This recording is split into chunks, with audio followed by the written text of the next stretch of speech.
informasi lebih mudah dan seru. Bersama saya, Mentor Ernest. Kali ini kita akan membahas topik yang lanjutan dari sebelumnya, yaitu tentang proses pembuatan Simplicia part 1. Siapa yang masih ingat? Nah, untuk lebih mudah mengingat, langsung saja kita mulai. Let's get started!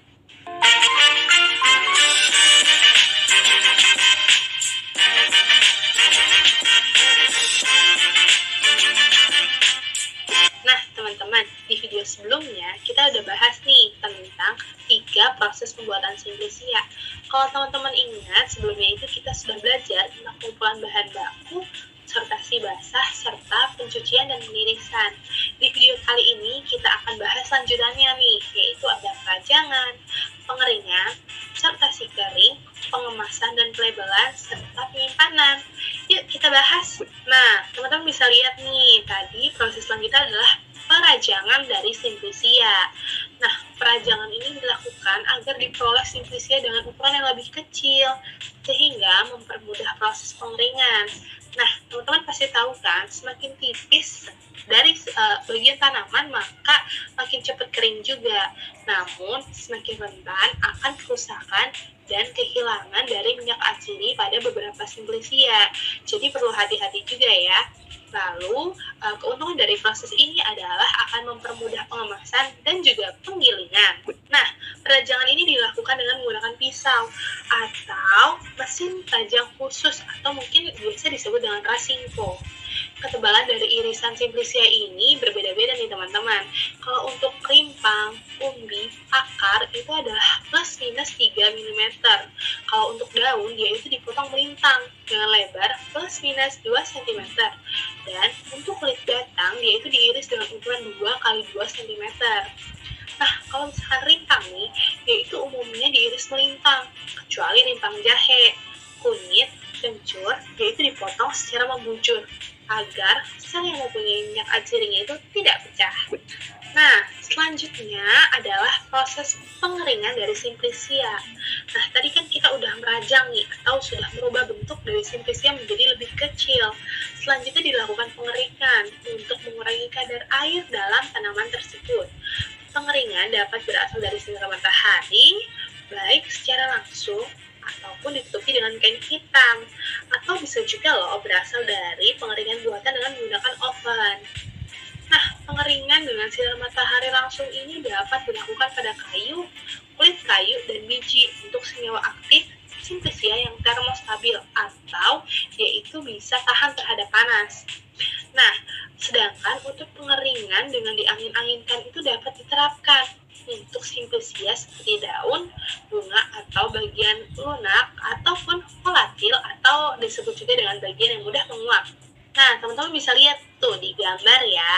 Jadi itu adalah contoh penggunaan alas berlubang. Jadi dengan prosedur alas berlubang beberapa sentimeter di atas lantai, sebaiknya alatnya itu bukan logam dan dihamparkan setipis mungkin sehingga mempercepat penembusan panas. Pengeringan secara alami ini mudah dan murah loh teman-teman, namun sangat bergantung pada cuaca.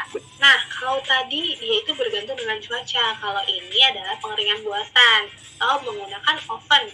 Jadi, untuk penggunaan oven ini tentunya alat yang digunakan itu menggunakan oven atau uap panas dengan suhu, kelembapan, dan tekanan serta aliran udara yang dapat diatur dengan suhu. Biasanya suhunya itu adalah sekitar 60 derajat. Nah, untuk prinsip kerjanya, teman-teman bisa lihat ya di gambar sebelah juga untuk bayangannya. Jadi, dia itu udaranya dipanaskan dari sumber panas tertentu seperti lampu, lalu dialirkan ke lemari yang berisi bahan yang akan dikeringkan. Nah, untuk pengeringan, bahan yang bersifat volatil atau yang tadi dijelaskan sebelumnya, untuk bahan yang tidak tahan panas dan volatil atau bahan mudah menguap, yaitu dapat dikeringkan pada suhu 30 sampai 40 derajat Celcius selama waktu tertentu. Jadi harus hati-hati ya. Nah, untuk pengeringan buatan ini ada beberapa keuntungan ya teman-teman. Jadi dia itu lebih baik daripada pengeringan alami karena dia itu sifatnya lebih merata, waktunya relatif cepat, tidak dipengaruhi cuaca, serta kadar air dari bahan dapat ditekan serendah mungkin. Nah, seperti yang dikatakan sebelumnya teman-teman, jadi untuk proses pengeringan ini harus hati-hati juga ya. Jadi untuk permasalahan yang sering timbul selama proses pengeringan ini adalah fast hardening, yaitu kondisi di mana dia itu kering di luar tapi basah di dalam. Nah, penyebabnya apa sih? Yang pertama, irisan atau rajangan simplisianya itu terlalu tebal, jadi panasnya itu sulit untuk menembus ke dalam. Yang kedua, suhu pengeringannya itu terlalu tinggi, jadi dia itu waktunya singkat sehingga luarnya itu kering, tapi dalamnya belum rata. Yang ketiga adalah penguapan air di permukaan bahan itu jauh lebih besar dibandingkan difusi air dari dalam ke permukaan bahan, sehingga bahannya itu masih menyimpan air. Begitu teman-teman. Jadi itu sebabnya proses pengeringan juga harus hati-hati ya, jadi agar mutu simplisianya dapat terjaga. Nah, selanjutnya nih teman-teman, yaitu ada sortasi kering. Jadi kan kalau sebelumnya kita bahas sortasi basah. Kalau sortasi kering, prinsipnya sama saja, yaitu untuk memisahkan bahan-bahan asing seperti bagian tanaman yang tidak diinginkan dan kotoran lain yang masih ada dan tertinggal di simplisia kering, serta memisahkan bagian simplisia yang belum kering seutuhnya. Nah, umumnya dia ini dilakukan dengan cara manual dan kadang-kala dilakukan juga grading atau pemisahan menurut ukurannya, sehingga diperoleh simplisia dengan ukuran yang seragam. Nah, tahap selanjutnya nih teman-teman, ini tidak kalah menarik, yaitu adalah pengemasan dan pelabelan. Nah, kegiatan ini ya bertujuan untuk melindungi simplisia saat proses pengangkutan, distribusi, dan penyimpanan dari gangguan luar seperti suhu, kelembapan, cahaya, pencemaran mikroba, serta gangguan dari berbagai jenis serangga. Nah, umumnya untuk bahan kemasnya itu simplisia berbentuk cairan, yaitu disimpan di dalam guci porselen dan botol kaca. Teman-teman bisa lihat di gambar ya. Jadi botolnya seperti itu biasanya. Lalu untuk simplisia daun dan herba dia itu akan dimampatkan atau dia biasanya dipres dulu, lalu diberi silika gel untuk menyerap air dan menjaga kemasan agar tidak lembab. Karena kalau lembab itu kan cepat untuk tumbuh mikroba, jadi harus kering ya teman-teman, perlu diingat. Nah, untuk syarat bahan pengemasnya itu ada beberapa. Di antaranya dia itu sifatnya harus inert atau netral. Artinya dia itu tidak boleh bereaksi dengan simplisia yang sudah kita buat nih teman-teman. Yang nantinya mungkin kalau dia bereaksi, dia akan berakibat untuk mengganggu stabilitas dari simplisia. Misalkan simplisianya nih nanti jadi berubah warna, lalu bau, berubah rasa, ataupun kadar air dan kandungan senyawa kimia aktif lainnya. Nah, yang kedua ini dia itu harus mampu mencegah dari kerusakan, baik secara mekanik ataupun fisiologis. Dan yang ketiga, tentunya dia juga harus mudah digunakan, tidak terlalu berat, dan harganya relatif murah tentunya. Nah, terus kalau udah dikemas rapi, diapain ya? Nah, jangan lupa ya untuk dikasih label. Jadi ada proses pengemasan dan pelabelan simplisia. Jadi ini juga penting nih teman-teman, agar tidak tertukar antara identitas tanaman yang satu dengan tanaman yang lainnya. Nah, jadi informasi apa aja ya yang harus ada dalam label dari simplisia? Yang pertama adalah nama ilmiah dari tumbuhan obat dan bagian yang digunakan. Yang kedua ada asal bahan atau tempat budidaya. Yang ketiga tanggal panen, tanggal disimpan, berat simplisia, status kualitas bahan, serta metode penyimpanan. Jangan lupa di label, ingat ya. Kalau misalkan semuanya sudah, baru boleh disimpan simplisianya. Nah, tahap selanjutnya nih teman-teman adalah penyimpanan simplisia. Wah, kita sudah mau selesai nih. Jadi, penyimpanan simplisia itu dilakukan agar tetap tersedia setiap saat, tidak terjadi kerusakan ataupun penurunan dari mutu simplisianya. Nah, kalau teman-teman tahu nih, prinsipnya juga sama kayak obat. Jadi penyimpanan itu harus menggunakan kaidah FIFO atau first in first out, sehingga mutu simplisianya itu terjamin dan mencegah adanya simplisia yang kadaluarsa atau expired date.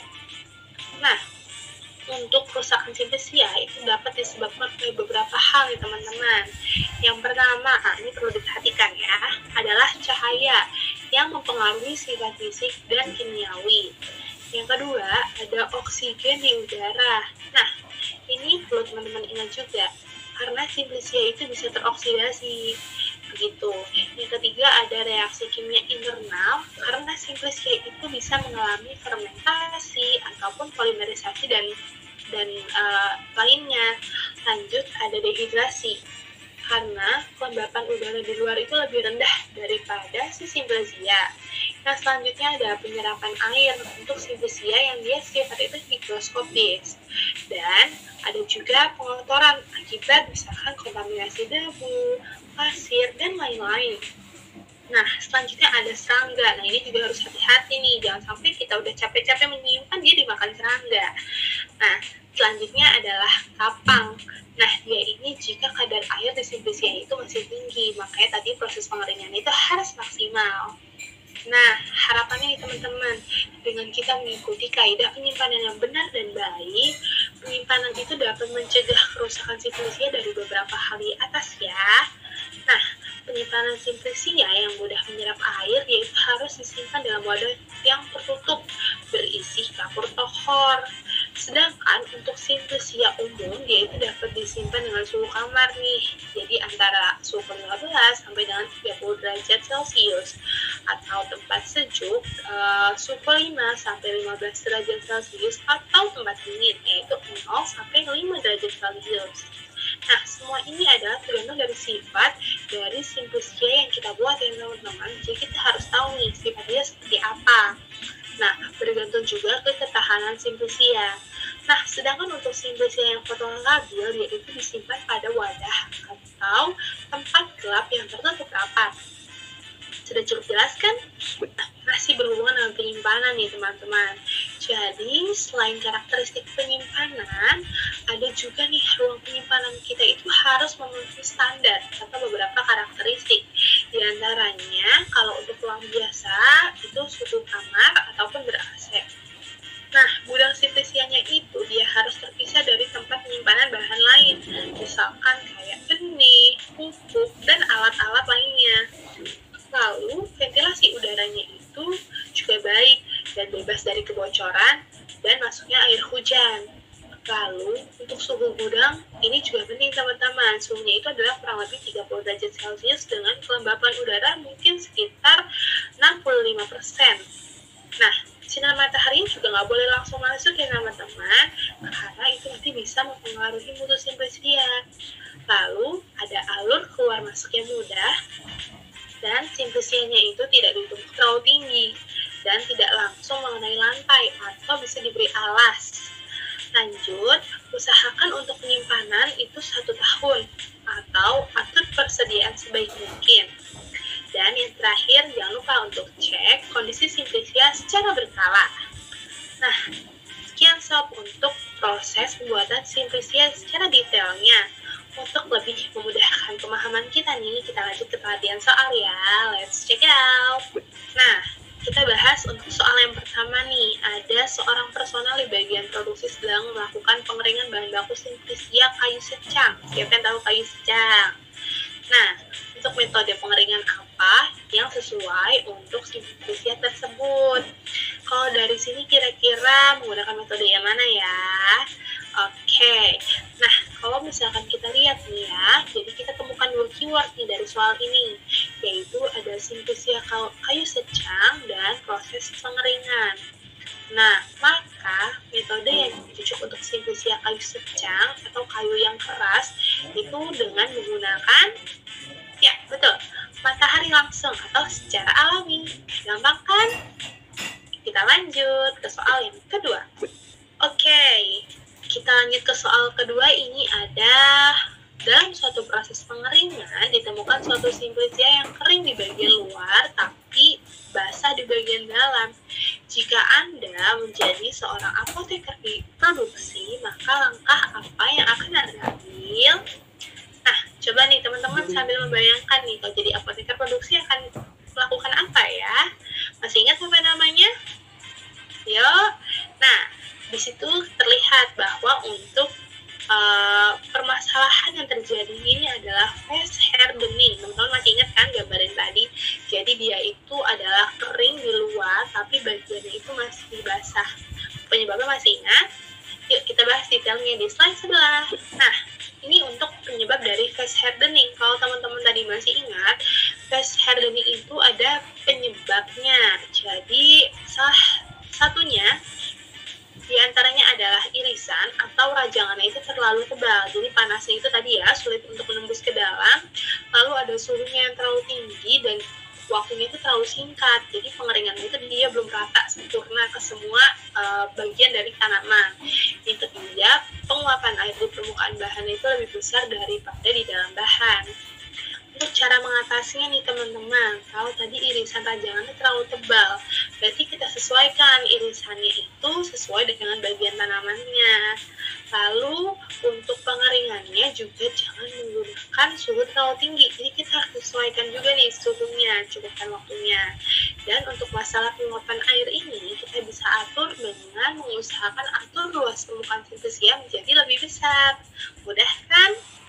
Nah, jadi begitu teman-teman.